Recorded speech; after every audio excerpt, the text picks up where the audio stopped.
toutes et à tous, ici Laurée Dubois pour ce 5e numéro de la Complothèque consacré à la peur du gendarme. Alors ce soir je vais vous présenter un complot complètement hallucinant et qui fait froid dans le dos tant il serait possible qu'il soit réalisable finalement, vu les données actuelles de la science. Et je vous parle ce soir donc de la puce RFID. La puce RFID, qu'est-ce que c'est? La puce RFID, c'est une puce que vous pouvez vous greffer sous la peau, qui est déjà en circulation, et qui en fait peut contenir par exemple vos données bancaires. Il y a une discothèque en Espagne qui l'utilise et qui est souvent citée en exemple dans les témoignages pour étayer le fait que ça y est, ça arrive, vous voyez bien, on y est presque. Et en fait, pour payer votre verre, vous scannez la partie de votre corps, donc c'est la main, hein, apparemment c'est là, la partie de votre corps qui correspond et ça envoie la note directement sur votre compte en banque. Bien. Il y a des gens qui aiment ça et c'est le phénomène en fait des hommes augmentés. Vous voyez, il y a des gens qui se greffent des puces RFID pour ouvrir les portes de leur maison, pour tout un tas de trucs, parce que c'est un peu des geeks quoi, et que pour eux, ils peuvent disposer de leur corps comme ils l'entendent. Donc à partir de là, ils choisissent d'en disposer de cette façon. Jusque-là, rien de trop alarmant finalement, tant que c'est laissé au libre choix de chacun. Et vous l'aurez compris, dans la composphère, le fil d'Ariane se déroule un peu plus et attention, le Minotaure approche. Donc que se passe-t-il? Il va nous manger tout cru. Comment va-t-il faire, d'après les complotistes? Utiliser cette puce RFID pour y intégrer toutes les données qui nous concernent. Autant dire, on a sous la peau une puce greffée dans laquelle il y a toutes nos données médicales, personnelles, professionnelles, bancaires et que sais-je. Et du coup, à partir de là, celui qui contrôle la puce RFID, vous l'aurez bien compris, il vous contrôle. Ça ne s'arrête pas là. Le complot se déroule encore. Comment? Eh bien, étant donné que cette puce permet d'avoir accès à toutes vos données, cette puce qui est dans votre corps, allons au bout du raisonnement, permet d'avoir accès à votre corps. Donc, nous serions potentiellement en train d'entrer dans une ère où l'idée consiste à faire accepter aux êtres humains que ce petit gadget sera absolument nécessaire à l'avenir et que du coup, ce sera aussi un moyen de contrôle phénoménal pour les États. Et là, du coup, on a intérêt d'avoir un gendarme plutôt bien dans sa tête s'il peut nous contrôler à distance avec une petite puce intégrée. Voilà ce que je pourrais dire si cette dystopie venait à se réaliser. Alors après, les indices qui sont érigés en preuve, hein, vous le savez bien, on est dans la complosphère. Donc les indices, lesquels sont-ils?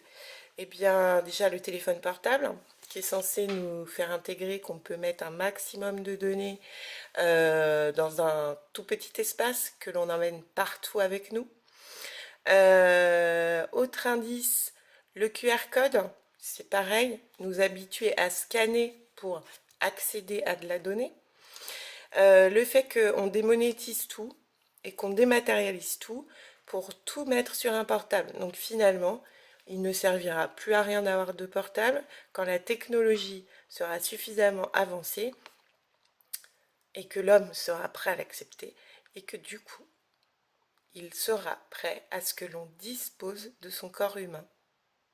De manière indirecte, certes, mais c'est quand même une disposition de son corps humain quelque part. Pourquoi ça affole la complosphère? Tout simplement parce que ça peut permettre de limiter vos allées et venues. On va le voir plus tard dans une thématique consacrée à la Chine, avec son permis de bon citoyen, là, avec reconnaissance faciale. Ouais, là, la dystopie, elle est carrément réelle. Enfin, voilà. Donc, eux, ils seront carrément les plus chauds pour passer à ce genre de technologie si ça devait être arrivé. Donc voilà, l'indice, il est là et pour eux, c'est une preuve de ce que cela va advenir. Et qu'en fin de compte, une fois que ce sera trop tard, on n'aura plus le choix puisqu'on sera obligé d'avoir cette puce pour aller faire nos courses, aller chez le médecin, passer une frontière. Et là, vous l'avez vu venir avec ses gros sabots.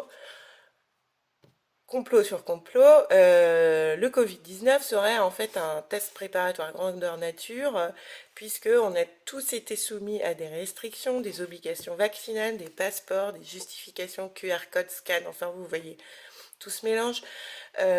Au même moment, en amont, on a eu le paiement sans contact, la fin de la monnaie, enfin voilà, voilà. Ça fait beaucoup, beaucoup de choses qui font naître ce genre de théorie que je juge pour ma part assez effrayante, hein. Je n'aimerais pas qu'on dispose de mon corps humain comme ça, même sous couvert de données médicales, quoi. C'est hors de question, hein. Excusez-moi, mais ça, autant il y a des gens qui peuvent le supporter, mais alors moi, l'idée d'avoir une sorte de mouchard sous la peau, c'est pas possible, quoi.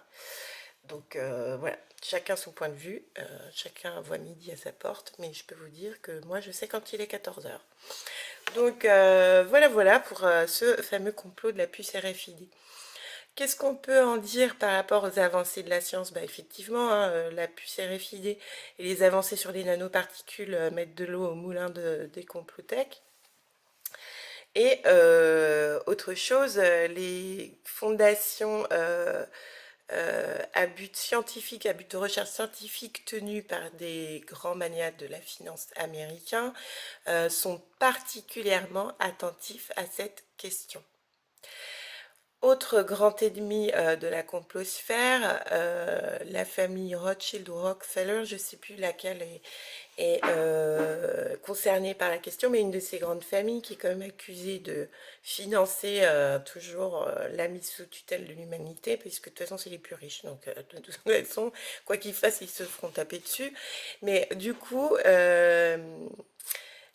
autre indice qui se voudrait une preuve, c'est que dans cette famille, il y a un pôle de recherche qui est dédié aux puces, mais les insectes. C'est-à-dire pas les puces high-tech, mais il y a quand même une sorte de côté un peu obnubilé par ce côté la puce. Alors je ne sais pas si en anglais, en termes sémantiques, ça colle, non, le jeu de mots ne fonctionnerait pas. Mais voilà, en français, puce, puce, voilà. Bon, en anglais, ça marche pas. Donc c'est bon, voilà, déjà ça c'est dégommé, mais voilà, c'est quand même fou de se dire qu'on en arrive peut-être à des extrémités pareilles. Alors moi qui aimais bien écrire, à être écrivain à mes heures perdues, eh bien j'avais écrit une nouvelle en 2004. Et en fait, c'était tout à fait le propos, c'est-à-dire que les gens, je n'avais pas formulé ça sous la forme d'une puce, mais en fait, ils avaient effectivement un implant et ils pouvaient, euh, en utilisant leur pouce, cliquer pour faire un virement bancaire, prendre un rendez-vous, enfin voilà. Il existe un film de science-fiction sur le thème qui s'appelle Johnny Mnemonic. Bon, voilà, c'est pas le meilleur film de science-fiction du monde, mais là, on voit par contre ben, un homme augmenté qui peut visualiser de manière externe son cerveau comme un programme informatique. Si ça vous intéresse, sur le thème de demain, tous des robots un petit peu soumis et incompétents, pourquoi pas.